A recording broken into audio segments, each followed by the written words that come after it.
Is AI and technology taking over artists' jobs? Are artists going to be made redundant? And is there even a point to creating real art anymore?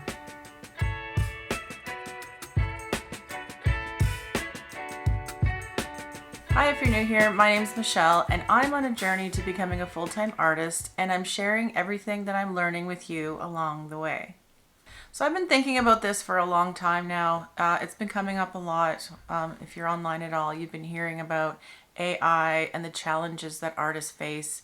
And I know it's definitely a fear among artists and creatives if AI and technology is really going to take over and create problems for people that make a living as an artist or people that make real art. Is AI going to take over everything and no one's going to want people's art anymore? So this is something that I really wanted to talk about today and kind of dive into it a little bit and look at some of the pros and cons of technology and AI that's now going to be more popular than ever going forward. Like, it's never going to go away. We're only going to see increased use of AI and technology. So I think it's something that we really need to think about now and maybe figure out how we can learn to not be afraid of it, but maybe embrace these technologies and see how it can actually help us. So today I just wanted to dive into that a little bit and talk about the big elephant in the room of AI when it comes to art and creativity. So let's dive in. So first off, I want to say that I don't think it's true. I don't think that AI will completely take over an artist's job. I think that it is something that we can utilize. And yes, there are some aspects of AI taking over art. I think specifically when you look at fields like graphic design and surface patterns, I think those are industries that I really see AI taking a big foothold in, and a lot of companies utilizing the AI facilitated uses of making art with AI where they don't have to pay an artist to do things for their product or their company. So things like graphic design, there's so many programs and apps out there now that make it so easy for people to create the graphics and the layouts for not only like websites, for digital products, for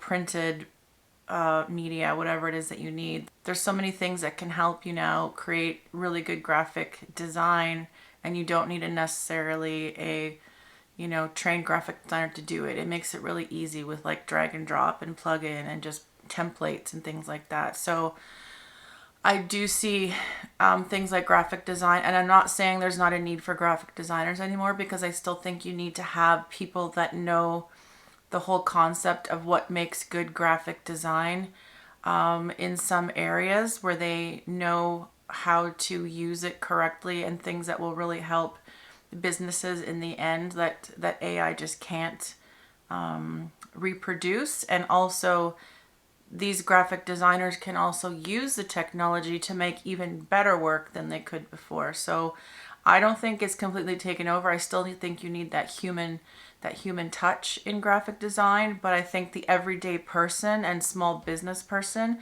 can really benefit by some of the technology that's come out to help them create, whatever it is they need for their business, whether it be marketing material, social media, websites, all that stuff. It makes it a lot more accessible to smaller artists and businesses.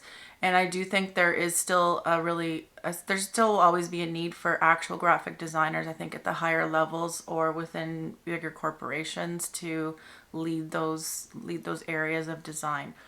So I don't see it taking over, but I do see it being a big challenge. I do see it infiltrating things like graphic design more, and then also something like surface pattern design, where before you had an artist maybe creating the images that were then created into repeat patterns. And I've seen a lot of companies use AI to really easily create like hundreds of different repeat patterns just generated by AI that they're not using on their products because they don't want to pay someone the money to create original repeat patterns. So unfortunately, I do see that as a trend in surface pattern, but it doesn't mean that some companies that care more still won't employ artists to create like bespoke pattern, repeat patterns, because you can't replicate with AI what you can do by hand. It's like the textures of things, it's the sometimes wonky lines, it's the imperfections of real art that AI cannot reproduce. And some companies, I think, want to go as far as like to really bring that human aspect into their products and the art that they use on their products. And they might even feature the artist whose work that they use in some cases. I've seen that happening a lot on products where they're like, it's almost like a collaboration where they're like, here's our stuff and we've hired this artist, and they'll do a little feature on them about who they are and what they do. And they'll be like, that person's art is on our products because we believe in promoting art and using real artists. And sometimes the customer will then choose their products because of that and because of the authenticity of their products and their designs, to know that those people aren't selling out necessarily. I'm not saying selling out. There is a time and a place for everything, I think, but I just think that those companies will then they'll create that connection with that customer, showcasing like the real artist work that they use. So it all depends on the company. Like I think there's going to be the whole gamut of companies using AI, some using real artists, and some using a combination of both. So there are definitely a lot of areas where I think this is going to overlap or affect some industries even more. So I think that companies who only care about their bottom line are going to be the ones that use the AI generated art. And I think the ones that want to up level their brand a little bit more are the ones that are really going to focus on still using art and patterns and everything created by human artists, because I think that's just a better way for them to connect with their customer, and they're looking for that customer as opposed to the customer that doesn't care about that stuff. So that being said, you still need the humans to guide the technology that some of these companies are using. So like the jobs won't be completely gone, but some of the creativity might be gone from certain industries. So that's definitely something that we will keep our eye on going forward. And when it comes to even something like wall art, which is a lot of what art is, it's something you hang on your wall. And we do see a lot of AI art, but as we know, it doesn't look anything like real art. There's something missing in it. There is the real voice of the artist, the paintbrush strokes, just the authenticness of the lines. And obviously the biggest point of human made art is that when you see it in person, you can see that somebody made it with their hands. You can see brush strokes and paint. If it's something that's painted, if it's watercolor, you can see the paper, you can see the actual watercolor on the paper and the textures. And that is something that you can't replicate with AI. Sure, AI can make some beautiful images, and it doesn't always look 100% right. I think as technology improves, I think it will kind of take on those, more authentic and realistic looks, but I don't think it really will take over the real art that real humans are making.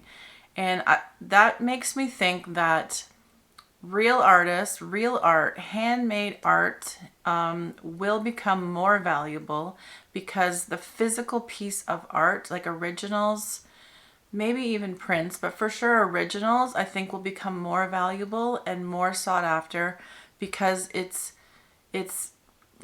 connecting you with the person that made that art. It's showing that somebody with their hands created this, and it wasn't created by AI or a computer. And that's something that I think we want to surround ourselves even more in this time and age where technology is taking over. Things are becoming digital and online and remote, and I think we are craving even more that human connection, that touch, the realness of real things, of real art, of creativity that we all need to consume every day. Like as humans, we need to create, and we need to surround ourselves with creativity, because that's just a fundamental need that we have as humans. It relieves anxiety and stress. It creates beauty around us and just makes our lives better overall. I mean, that's my opinion of what art and creativity does for humans. I could be wrong. Tell me what your opinions are. But that's why I think going forward that, like I said, art will become even more valuable and we'll have even a bigger need for it. And yes, it will compete with AI-driven artwork, but I think that the ways that we use it will be completely different. So I don't want you to be scared of AI necessarily. I think that there are a lot of ways that we can utilize technology and utilize AI to help us in our own art practices and our art businesses. And I don't want you to be afraid of it. I want you to explore it a little bit. And in a bit, I want to show you something that I used ChatGPT for. I want to go through it. But I also wanted to talk about, I thought it was interesting that recently Ellie Milan did an interview with ChatGPT and asked it a bunch of questions about AI artists and the difference between AI art and human art and the future of this. And I thought it was a really interesting interview and conversation. So it was something I think that it's worth a look. I will link it in the description if you want to check out her video. I thought it was kind of perfect timing as I was thinking of making this video this week, and it touches on a lot of interesting topics, so I'd like you to check that out after this if you want. And you've probably even seen people talking about this whole topic of AI versus human art. So basically the takeaway I got from that interview was that as artists we need to keep improving our skills and our techniques, and that we need to keep educating ourselves and learning and becoming the best artists we can be to make the best art that we possibly can. So, and now also with technology, it makes it easier. We can take online courses, we can take in-person courses as well, but we can take online courses from instructors all around the world to work on our skills that we haven't been able to, perfect that well. Or, I mean, I think it's always important that we keep learning, even if you're an artist or you're not an artist. I think it's really important as humans to keep evolving and keep learning and educate yourself and learn new skills and learn new things. But as artists, you will never stop learning. You can always improve. There's always new techniques to learn. There's always new mediums to work with. There is always new skills that you can improve. So my recommendation is to just keep learning, keep teaching. It doesn't mean you need to go and spend money on a 4-year program in a university to become an artist. You can become a self-taught artist, but you also can learn from some really good artists online by taking their courses, their workshops, anything that they're teaching.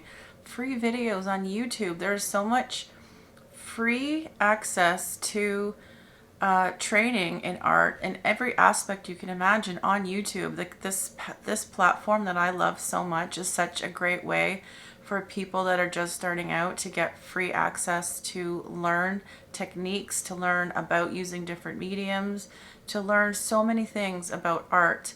And then once you start getting established and maybe you have a little more money to invest in yourself and your education, you can take some really great online courses and dive even deeper into your techniques and skills. And I think that that is a beautiful thing about technology, is that we can do that. Like, I can learn something from an artist in Australia or in Europe or South America or the US. Like, I'm here in Canada. And the fact that I can learn from so many different artists from the comfort of my own home is unbelievable. Something that we would not have thought about 20 years ago. And so I think that is a really great point to make about embracing technology, and then also with AI. So what I have done is I went into ChatGPT. I'm going to share my screen in a second. And I went into ChatGPT and created a prompt, and I wanted to go over with all the things that it told me we can do. And this is kind of just the tip of the iceberg with things that AI can help us with as artists in our business. So let me switch over to the screen one sec.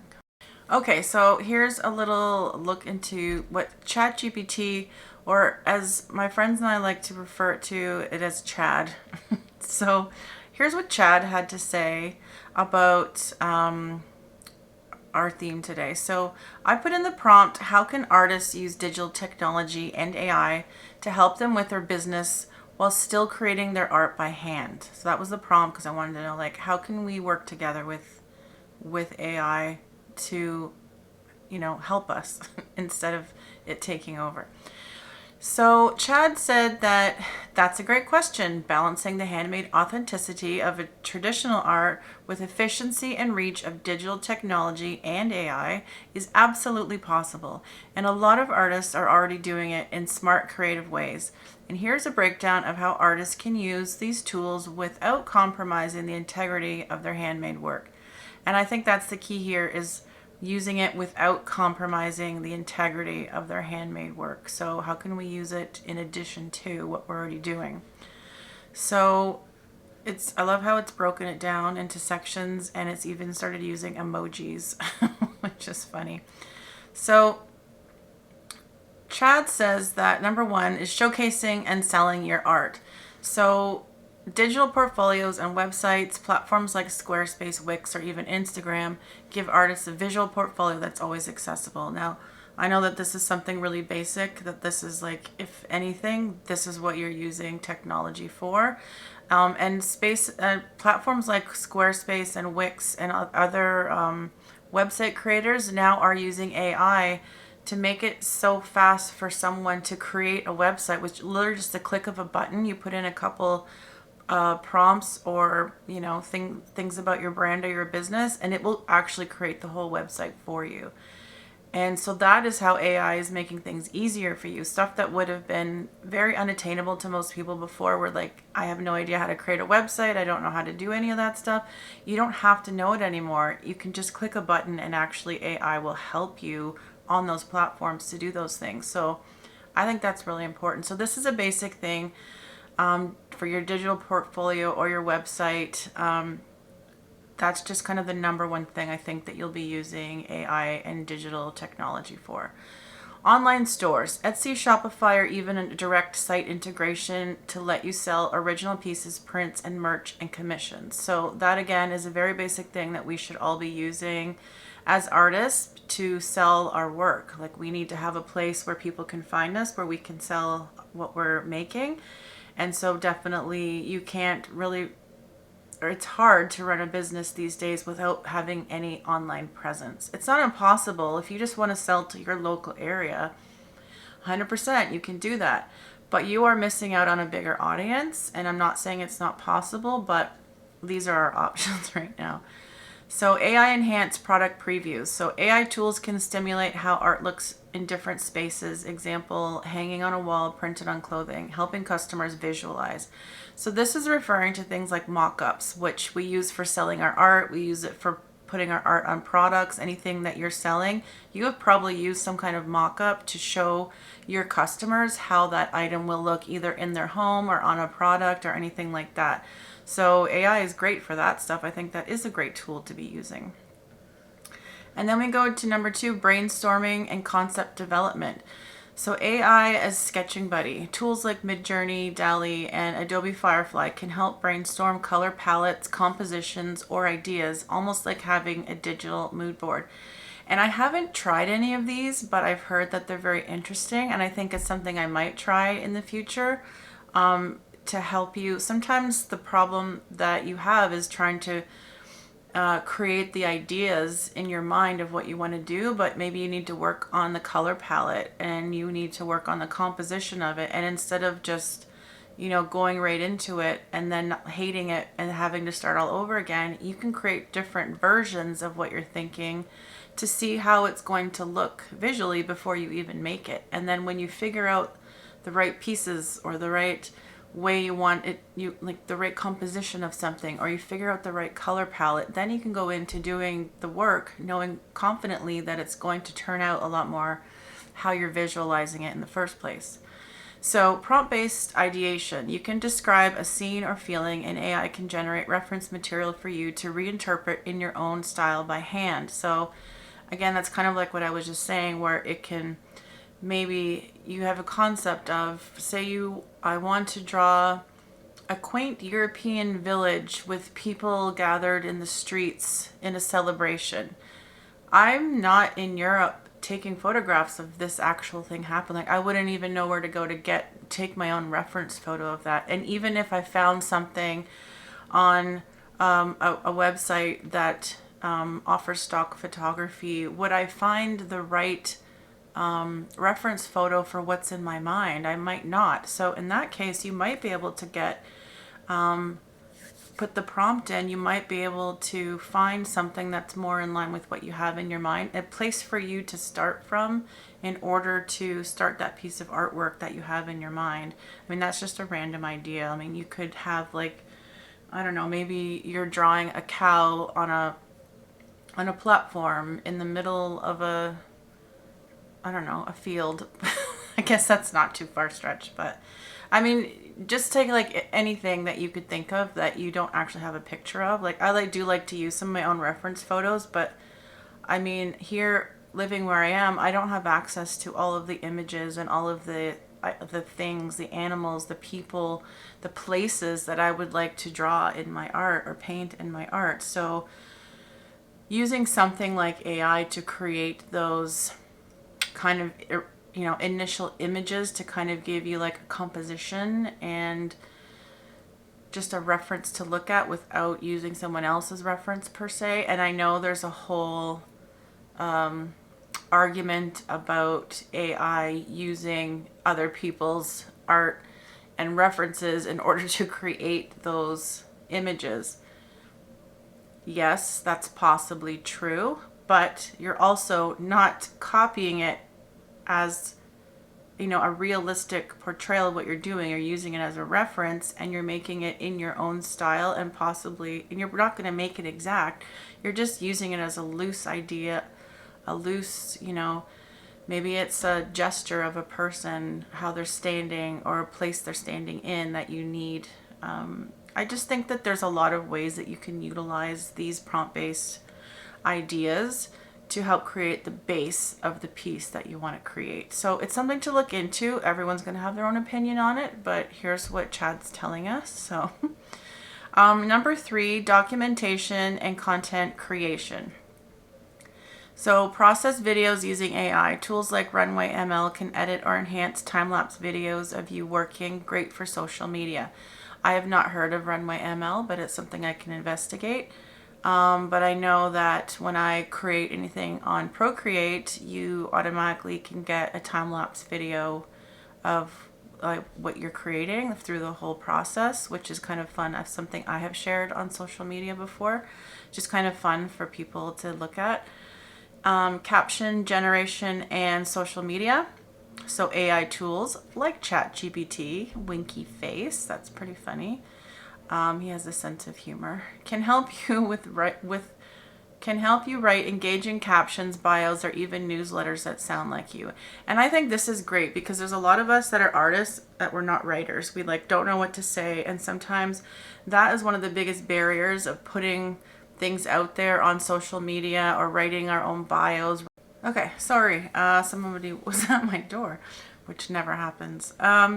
So I think it's a really great tool to have AI and to help you write these things out, because it can give you like the basics of what you should write, maybe the structure of what you should write, and then you can go ahead and kind of edit it out a bit to make it sound like more like your voice or what you want to say. But I think it's a great place for you to start with. So it kind of gives you something to work with that's a lot easier than just creating something from a blank page and you have no idea what to write. So it's something good that you can respond to and change it up to make it work for whatever it is. Like I said, for a website, for a bio, about me page. If you're selling your work, if you're putting out any offers, or if you're writing a newsletter to your subscribers, and it kind of will give you like a loose outline maybe of what it is you should be incorporating into these things. So I think it's a great place to start for people that aren't writers and don't know what to write or what it should look like. And then auto transcription. So turn your spoken thoughts into text using tools like Otter AI or Whisper. Super useful for blogging or artist statements. And I think auto transcription is great, especially when you're creating a lot of video based, like social media or on your own website. And even if you have a YouTube channel like you're on right now, there's a lot of videos where, well, I think they automatically do it now, that they will automatically generate captions for you, especially whether it's your own language or whether it's a different language. The YouTube videos are now automatically just transcribing it for everybody. But I think it's also, that's great to have the transcription run in your videos, because if someone's watching it without sound, because maybe they're in a public place or at work or something where they're listening, then they can have the sound off and still read whatever it is that you're saying. So, and imagine transcribing that by hand, what people used to do. They would have to go through and have someone type it out and watch the video and type out what they were saying, and now it's all done automatically. So I think that's a really great thing to use. And then number 4, admin tasks made easier. Inventory management. Use spreadsheets with AI plugins or custom Notion templates to track what pieces you've made, sold, or exhibited. I think that's a great idea, and we should all be using stuff like that. It takes some of the admin work away, the time-consuming stuff that nobody wants to do. Client communication. Automate responses to fax, FAQs, pricing, commissions, shipping, etc. with AI-generated email or chat bots. So that is something that is definitely a great add-on to your website. Or even I've seen things like with Instagram, you can use something like ManyChat, which will automatically reply to someone in the DMs or the comments. If they comment a specific word or something, it will automatically send them either information or a link to something, and that way you don't have someone having to man your comments all the time. So there are a lot of things like that. I don't know all of them, but that's just one example I can think of. And then finances and pricing. AI can help you calculate pricing tiers based on time, materials, and market trends. I think that's true. So that's something you could definitely play around with AI and see how it can help you. And number 5 is growth and community. Pardon me. Growth and community. Trends analysis. AI tools can analyze your social media engagement or website traffic to help you see what content resonates. Yes, I think that all of the social media tools, if you have the business version, they all have analyzing tools in their back end that you can definitely utilize to see how you can make your engagement and traffic better for your website or your social media. So I definitely think that's true. Audience targeting. Platforms like Meta and Google use AI to optimize ad campaigns. You just need the art and a clear goal. So I think that more talks about paid advertising, which I haven't done, so I'm not really sure about that. Networking. AI-powered tools like LinkedIn's AI resume builders or Behance's algorithms can help connect you with collaborators, curators, and galleries. Now, I just updated my LinkedIn profile because before I hadn't updated it for probably 7 years because I wasn't really promoting myself as like what I was doing in my 9-to-5 job right now.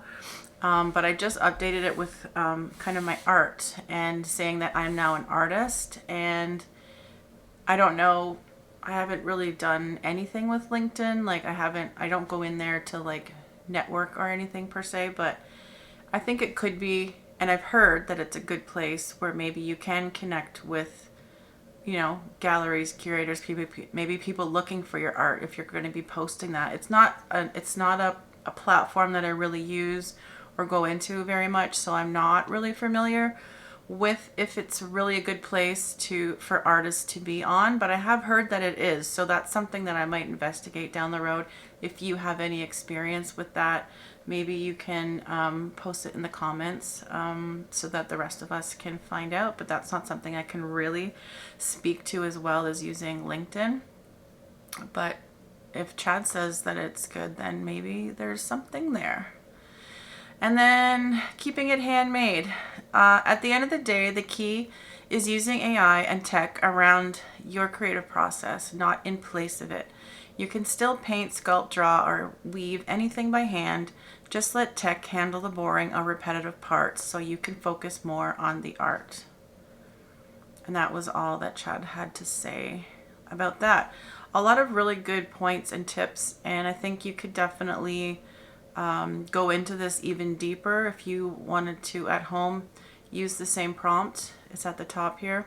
You can freeze the screen and use that, and then see what like different AI tools like ChatGPT, like if you go into DeepSeek or OpenAI or any of those other ones, they might give you a totally different answer, or it could be the same, or they might have a little more to offer you. But I think it's very interesting because this is a great way for you to find out like what's missing, where am I not utilizing AI, where could I use it better in my art, in my business, so that it can take away some of the things that I don't really know how to do or that I don't want to do. So I don't think it's not taking away our job as an artist. I think we all need to keep making art, but this is just a way to, I think, make our growth and our business and help us to sell our art a little bit better. And I think there's some great tips and advice in here. So take it with a grain of salt, but I just thought it would be fun to see how AI could help us in our business. So I think this was a fun little exercise here. So I think that technology and AI can definitely be tools that we can utilize as artists, and I encourage everybody to try it out, see what it's like, play around with it, ask it questions, see what prompts you can give it that might help you with whatever it is that you're struggling with in your art or your art business right now. And not to be scared of it, like embrace it. How can it help you? How can it take away the mundane things that you don't want to do? Like how can you use it as an assistant, as a tool to do the stuff that is time consuming, that you hate doing, so that you can actually concentrate on what you do best as a human artist, which is create the original works of art. So keep doing what you're doing, create your art, create your products. It's all important, and I think that it will become even more important in the future, and I don't want you to give up at all. I want you to keep going. I want you to utilize what's available to you, the tools that are being created with the digital world and with AI, and I want you to make your art and your business even better. So if you just keep at it and keep showing up, you will find success as an artist. So that's all I've got for you today. I hope you found some of that conversation interesting and maybe got something out of it. And if you did, please don't forget to give this video a like and subscribe if you want to see more videos coming down the road. So I hope you enjoy the rest of your day, and we'll see you guys in the next video. Bye!